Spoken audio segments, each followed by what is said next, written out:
Hello guys, it is Saturday, April 9th.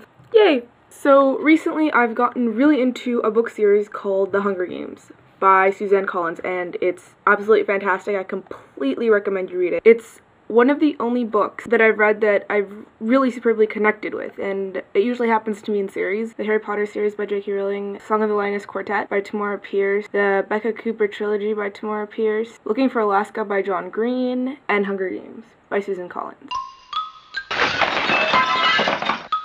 When there are these books that I fall in love with, they're deep-seated in metaphor, they're full of literary devices that you don't even notice until you begin to read them critically, because they are so intricately woven into the plots. All the characters never cease to develop. You learn things about characters in the beginning of the stories, and by the end, you realize that they're people who have made choices that they're not happy with, and their choices have defined them, and they've had to live with the repercussions. The way it's written is brilliant. They're real. They are more real than half the people that I know because of their depth and because of their acceptance of who they are and what they're doing. And to me, that's amazing, that a character in a book can be more real than a person I know. Also, all the plots are wow, the plots. Everything from Looking for Alaska, that has one of the greatest styles ever written, and I hugely admire John Green just because of his writing style. When you read it, it's almost as if he is so conscious that he is putting out great literature to young adults, and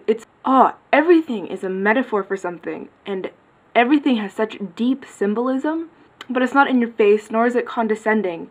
It's one of those things that if it's what you're interested in, you'll find it, and it's beautiful. So I get really upset when these books that have messages between their pages, and these books that have these truths about life that show us that there's something more, and that literature shows us something about the human condition. And I think all stories are like that, but there are certain books and writers that just do it so much better than others. Now, there are writers who write Harlequin romances. There are writers that put out 3 or 4 books a year, and it is no way demeaning to their craft. I absolutely respect it, and I do enjoy a good airport fiction. It's just that it is not on the same level as something like Lord of the Rings that has been sculpted and shaped, and so much has gone into the creation of some of these breathtaking stories. And not all stories are like that. Not all stories are meant to be like that. Not all books are meant to be epic. Some are just meant to make you smile. But it's very important to distinguish the books that teach you truths about life and separate them from the books that are there to entertain you.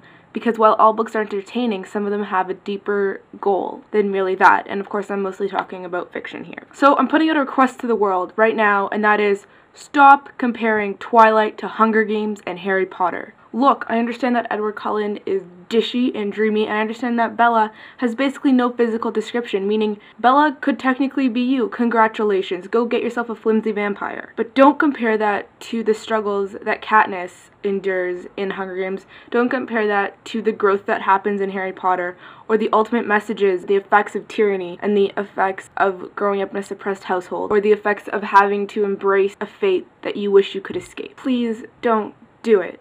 Don't make the comparison. I read Twilight, and I had no problem with Twilight until they said it's the next Harry Potter. I'm just not into comparing books and fandoms at all. And if you do it, don't bring Twilight into it, because I feel like Twilight is the representation of everything that is wrong with people's perception of literature. Now, if you're interested about seeing more people rant about Twilight, I'm gonna link Alex Day's video down below. I hope you guys have a great weekend, and I will see you in 2 days' time. Thanks for watching.